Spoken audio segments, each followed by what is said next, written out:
pone en el lugar de sustrato de bismuto, se da la terapia cuádruple con bismuto, que es la mejor alternativa. Pero si no hay bismuto en el lugar, en Chile en realidad hay disponible sustrato de bismuto en todo el país. Pero si no lo hubiera en la región, ahí se da una terapia cuádruple sin bismuto, obviamente.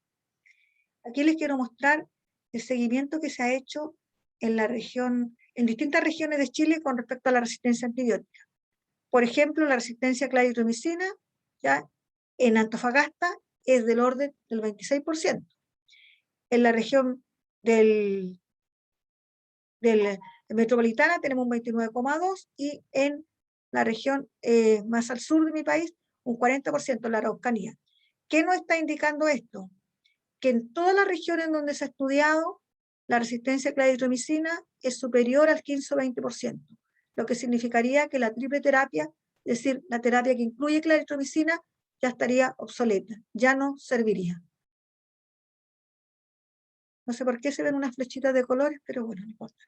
La resistencia del Helicobacter en diversas regiones de Chile, bueno, aquí el trabajo que les mencionaba, hecho en la región metropolitana, indica que podríamos, dice, recomendar la terapia cuádruple con bismuto o la terapia dual de dosis alta, según la disponibilidad de bismuto.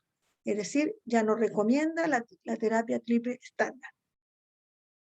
Lo mismo en este trabajo hecho en mi laboratorio, donde vemos que la frecuencia de resistencia a la claritromicina es 29,2, sugiere que la terapia triple convencional ya no es eficaz en esta región, similar a lo hecho en la región metropolitana.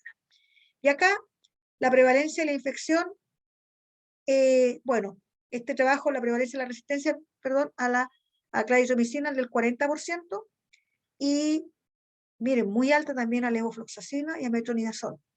Este estudio destacó la importancia de la ascendencia mapuche como factor de riesgo en el sur de Chile. ¿Ya? Aquí hay mucha población mapuche en esta zona y es muy alta la resistencia a antibióticos. Y enfatizó la necesidad de buscar nuevas estrategias de erradicación, así como estudios adicionales que evalúen la eficacia terapéutica. Los 3 trabajos que yo les he mostrado son del 2019, ¿ya? Bastante actual sobre la resistencia, para que vean cómo en las diversas regiones de Chile es ya, en todas las que se ha hecho, sobre el 15-20%. Repito, la terapia triple estándar entonces no debiera usarse en este país.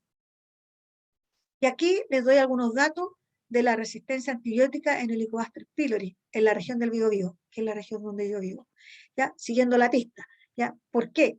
Porque cuando evaluamos la resistencia antibiótica, y específicamente me voy a dedicar a claritromicina, el año 1997 y 2000, encontramos entre, digamos, aislados en esos años, un 2,2% de resistencia a claritromicina. Ahí está la publicación. Posteriormente, cepas recolectadas entre 2015 y 2017, encontramos que la levofloxacina tenía, que la resistencia a claritromicina entre 2005 y 2007 era de un 22,5%, y una década después, 2015 y 2017, era de un 29,2%, o sea, muy por sobre el 15%. Y muchísimo más que, recuerden acá, 2,2, y ahora ya tenemos 22% y 29%. Y en los últimos datos que les puedo presentar es de la resistencia que hemos encontrado en cepas aisladas del 2018 y 2019, un 43,4%. O sea, muy alta la resistencia a claritromicina.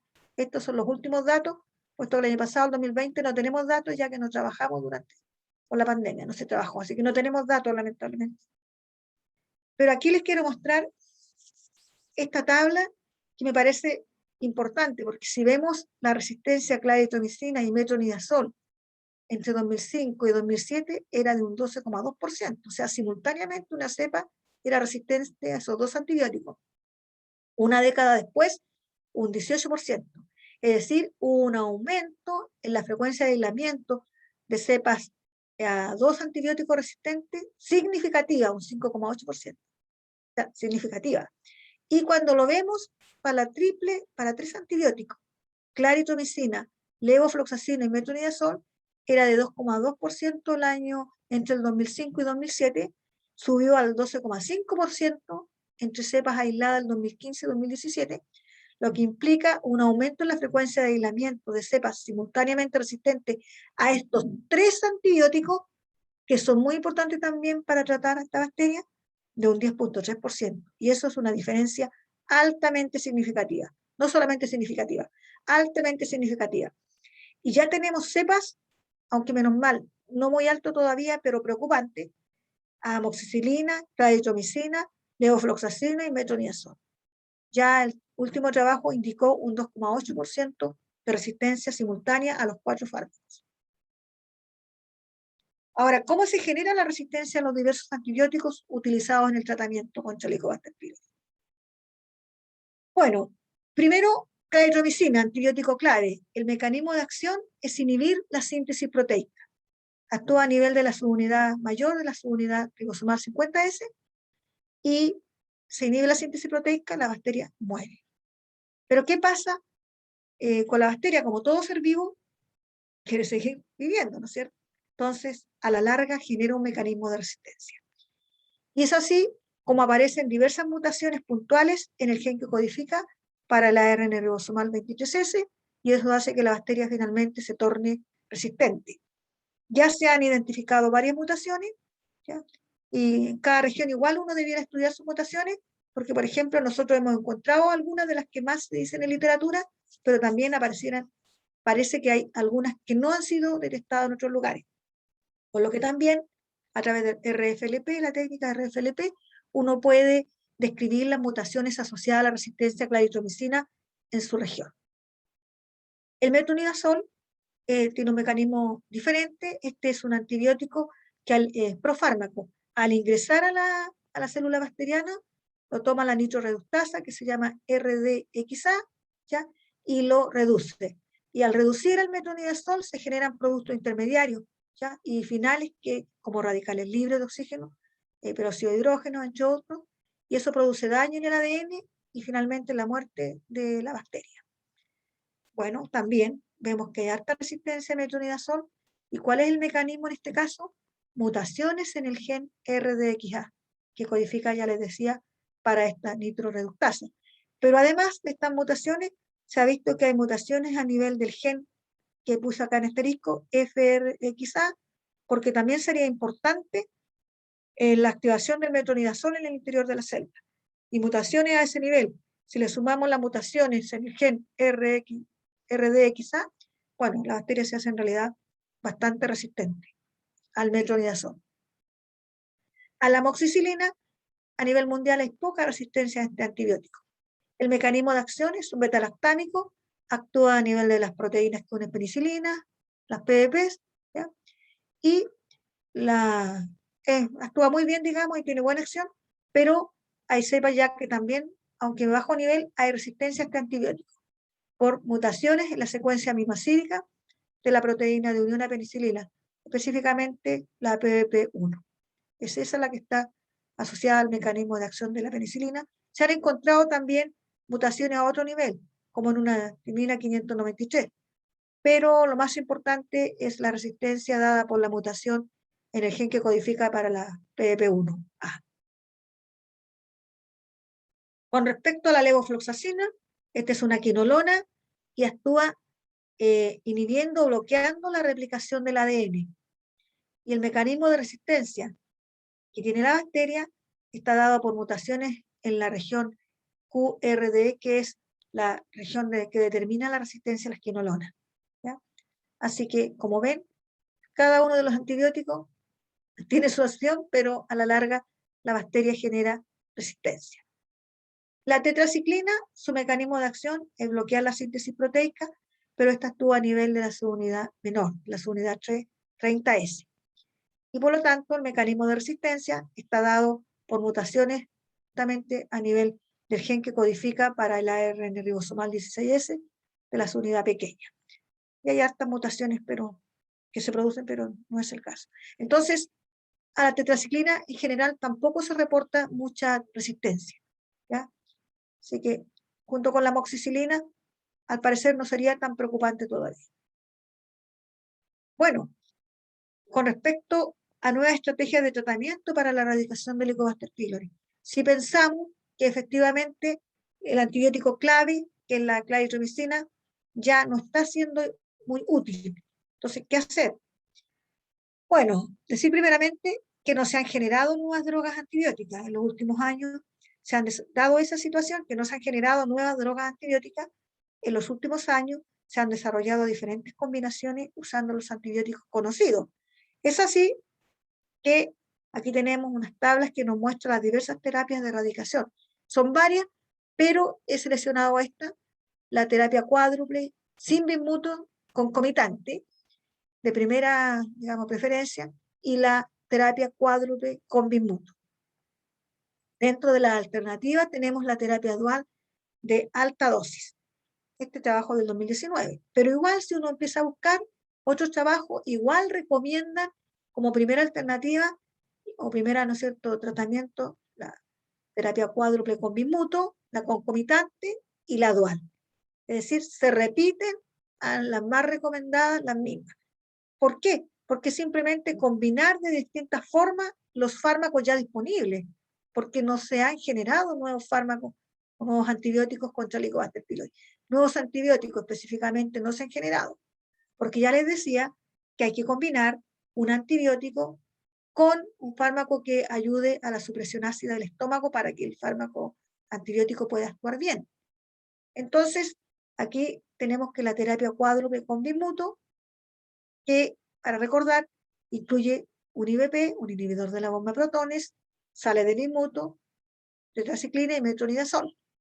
La segunda terapia de elección es la terapia cuádruple llamada terapia concomitante, sin bismuto. Tiene un inhibidor de la bomba de protones, amoxicilina, metronidazol y claritromicina. Y como alternativa, si esta no funciona, la terapia dual de dosis alta. ¿Por qué se llama de dosis alta? Porque tiene un inhibidor de la bomba de protones, que es rabeprazol, amoxicilina, 4 veces al día por 14 días juntos. Es una terapia de rescate, considerada una buena opción. Dosis y frecuencias elevadas del inhibidor de la bomba de protones. 20 miligramos del IBP y de amoxicilina 750, o sea, miligramos. O sea, realmente de dosis alta, con todo lo que significa para el paciente, y si lo vemos desde el punto de vista de su microbiota intestinal y de su microbiota en general, ¿no es cierto? Un gran estrés y una disbiosis se genera en estos casos.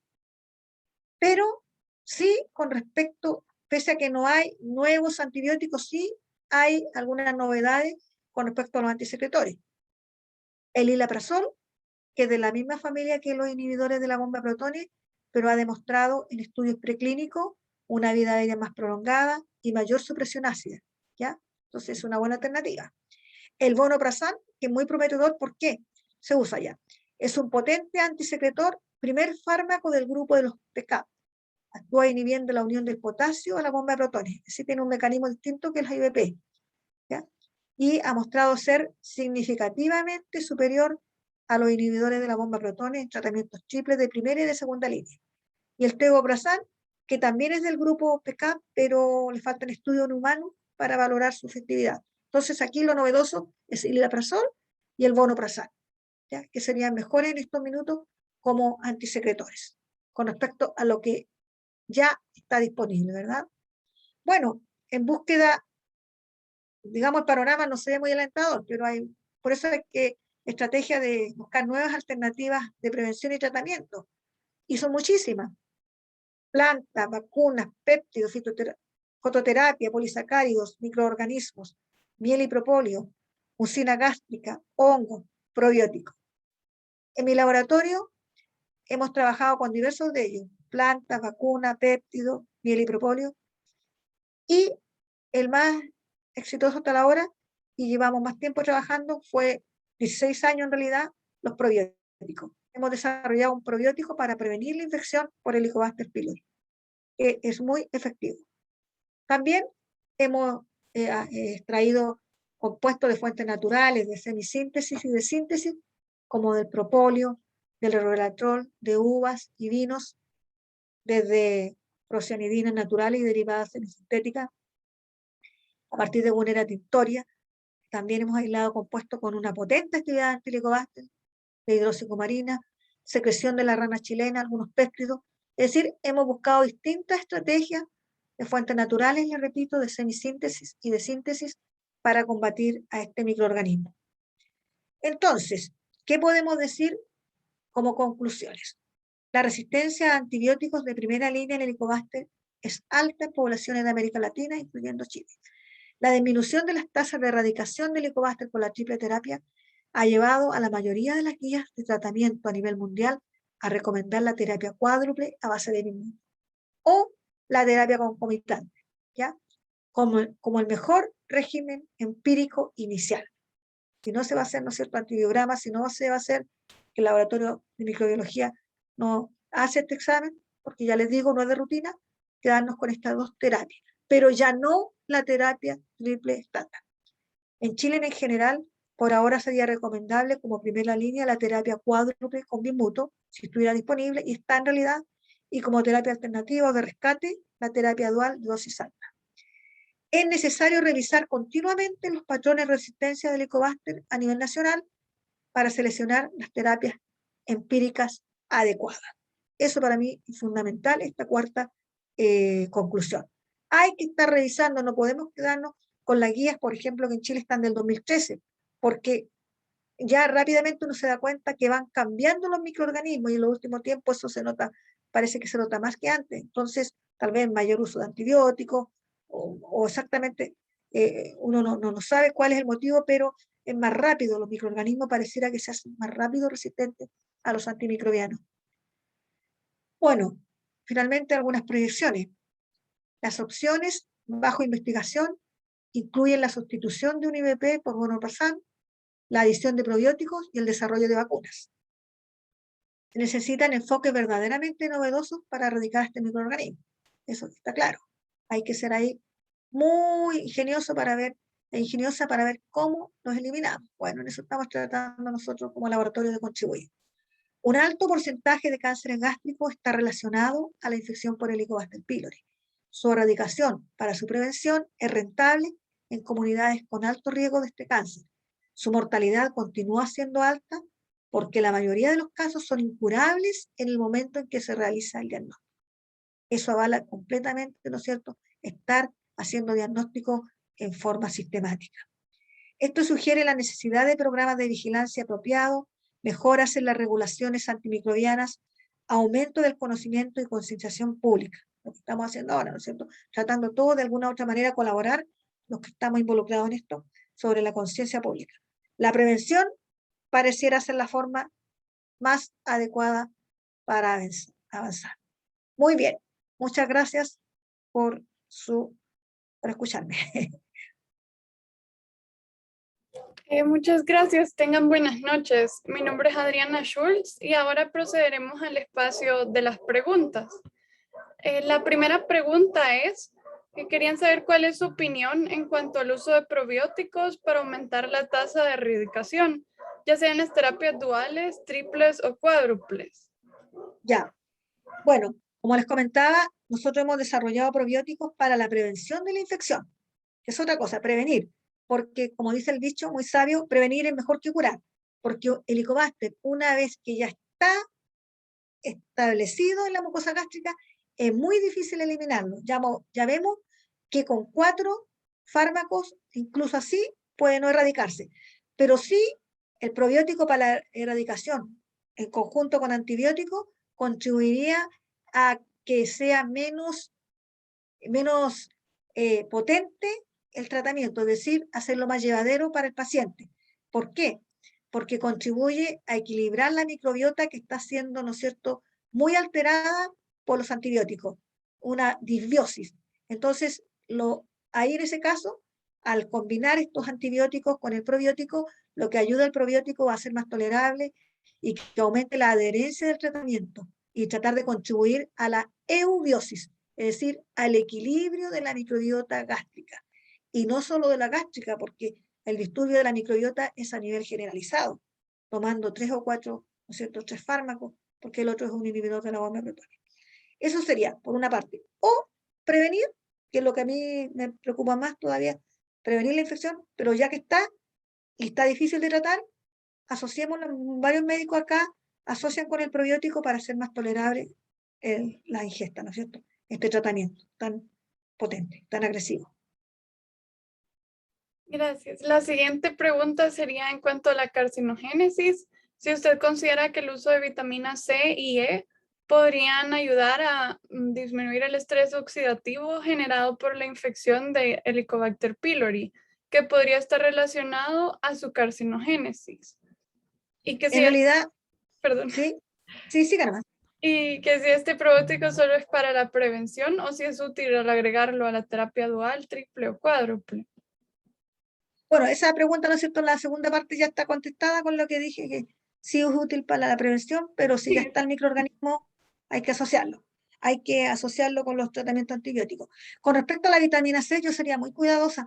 ¿Por qué? Porque hay estudios que dicen de que muchas células tumorales se alimentan mejor en presencia de vitamina C. ¿Ya? Eso podría contribuir, por eso que sería cuidadosa y no daría digamos, no sería tan taxativa en mi respuesta. Si bien en general los antioxidantes son positivos, ¿no es cierto?, para la salud en general, pero tengo mis aprensiones nada más por estudios que muestran que en presencia de mayores concentraciones de vitamina C, algunos tumores proliferan mejor. ¿Ya? Entonces, habría que ver específicamente qué pasa en el cáncer gástrico, entonces, en qué etapa también de la carcinogénesis gástrica, porque no hay, digamos, ustedes tienen que saber que el Helicobacter pylori empieza cuando uno hace no mostré yo eso, pero en la carcinogénesis gástrica, los diversos estadios, la mucosa gástrica está normal, lo primero que ocurre es una gastritis aguda, esa gastritis se torna crónica, empieza, ¿no es cierto?, metaplasia, displasia, bueno, metaplasia, displasia y el cáncer en sí.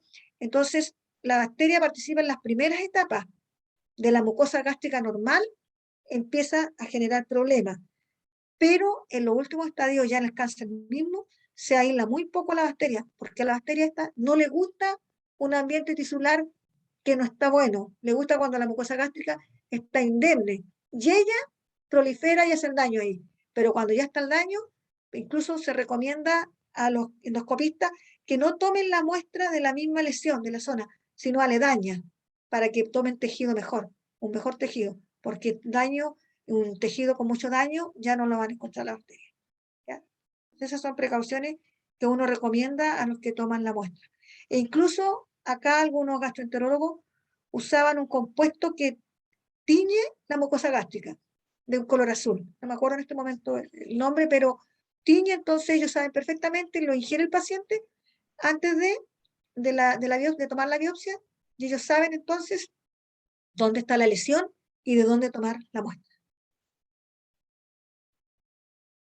Gracias. Tenemos otra pregunta que es, ¿cuál es la muestra utilizada en la investigación de Helicobacter pylori? ¿Cuál es la muestra utilizada en cuál de los trabajos? Perdón, no Aquí entendí. no especificaban, no sé si quien lo preguntó, pues que Ya, porque es difícil contestar eso, porque depende del estudio que sea, pero hay un número que yo le llamo el número mágico, que generalmente dice un N de 50 de ahí para arriba. O sea, si usted quiere publicar un trabajo, ponga o analice 50 biopsias gástricas, y de ahí para arriba le van a aceptar el trabajo, pero con un N menor, no. Entonces, nosotros, por ejemplo, ahora, la persona que está trabajando en resistencia antibiótica comenzó con 200 muestras, ¿ya? 200 muestras y tiene como objetivo analizar 500, ya va en 200. Entonces, claro, también ese N depende de la población, del N de la población, porque un cierto porcentaje. En China a lo mejor 200 no es nada, ¿no es cierto? Porque es una población muy... De hecho, a veces dicen, se utilizaron 500 muestras. Yo le digo a mis estudiantes, sí, pero es que China, 500 muestras es muy fácil obtener. A nosotros 500 es recopilación de varios años, es mucho, ¿ya? Entonces también el N, ¿no es cierto?, se hacen los cálculos estadísticos. Hay una fórmula que incluso la derivó la Organización Mundial de la Salud y tiene ciertos parámetros y uno puede determinar su N más adecuado para cada tipo de estudio. Pero así en términos generales, de 50 biopsias de ahí para arriba, ¿ya? Sería bueno para pensar en después poder publicar el trabajo. Y también conocer la prevalencia en cada lugar, porque si usamos 50 muestras y la prevalencia es del 50%, vamos a tener 25 positivas, ¿no? Entonces, ahí tampoco nos va a servir. Entonces hay que calcular y siempre pensar que cuando uno estudia, algunas muestras no le van a servir, o por cualquier motivo, entonces uno parte con un N mayor. Si yo le digo 50 y la prevalencia de 50, no parte de 50, parte de 70, de 100, o sea, un N que te asegure llegar al menos a tener el análisis de 50 muestras, ya que eso es lo que pareciera que en las revistas de ahí para arriba les gusta. ¿Ya? Y es por significancia estadística nomás, para que tenga más, sea reproducible y tenga más valor la investigación. Gracias. Otra pregunta es, ¿existe alguna estrategia que utilice fagos para el Helicobacter pylori? Mira, yo estuve interesada años atrás en lo de la fagoterapia, porque muchos años atrás se nombraba mucho, sobre todo estudios hechos en Rusia, pero después no, se dejaron de lado los fagos y en los últimos años se han retomado, dada la resistencia antibiótica, se han retomado las fagoterapias, pero no he visto en ningún caso que salga que sea como una eficaz, ¿ya? Ni siquiera que ya haya comercialmente alguna fagoterapia. Y esto hay que tener harto cuidado con los fagos, porque resulta que los fagos, ni por muy específico que sean, no sabemos, no se ha evaluado qué podría pasar con la microbiota. Porque decimos, el fago para que estudie, claro, puede tener acción sobre la bacteria patógena, pero ¿y si lisa o destruye bacterias propias de la microbiota? Y bacterias que sabemos, tenemos 10 elevado a 14 bacterias a nivel del intestino. Entonces, es como que sea demasiado bueno, muy específico el fago para que no tenga acción sobre ninguna de estas otras bacterias. Ahí incluso se dice que conocemos entre el 1 al 10% de esos microorganismos, pero las funciones que están haciendo ya cada vez, por estudio proteómica, ¿no es cierto?, metabolómica, cada vez se conocen más. Entonces, es un riesgo, realmente es un riesgo, sería un riesgo la fagoterapia si no se tienen realmente todos los estudios, los ensayos clínicos muy bien hechos. Y considerando que todavía no conocemos qué están haciendo ahí los microorganismos de esa microbiota. ¿Por qué les digo esto? Porque suponga se ha asociado con distintas patologías actualmente, disbiosis, por ejemplo, incluso con autismo, problemas de distintos tipos. Entonces, ¿quién te dice que si eliminamos la bacteria que queremos, la bacteria patógena, no estamos eliminando algunos microorganismos que contribuyen a la eubiosis, que contribuyen elaborando algún compuesto que es importante para nuestro equilibrio, algún ácido graso de cadena corta, como se ve hoy día, que son tan importantes también, como el butirato, fuente de energía de los colonocitos. Entonces, es riesgoso. Habría que creería en una fagoterapia para el Helicobacter si viera los ensayos clínicos bien diseñados, pero hasta la hora eso no lo he visto. Sí, se han reflotado, ¿sí? Hay que decir que sí, que la fagoterapia está siendo una alternativa muy estudiada hoy día debido al problema de los antibióticos. También le querían preguntar si existen estudios sobre el uso de inhibidores de beta-lactamasas que potencialicen a los beta-lactámicos en el tratamiento del Helicobacter pylori.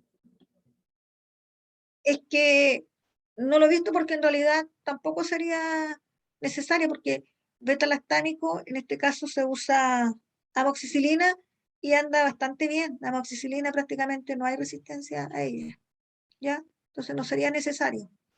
Y además sería incluir otro fármaco. ¿Para qué? Si no es tampoco por una, quizás lo más importante, no es tampoco por una beta-lactamasa el problema de resistencia.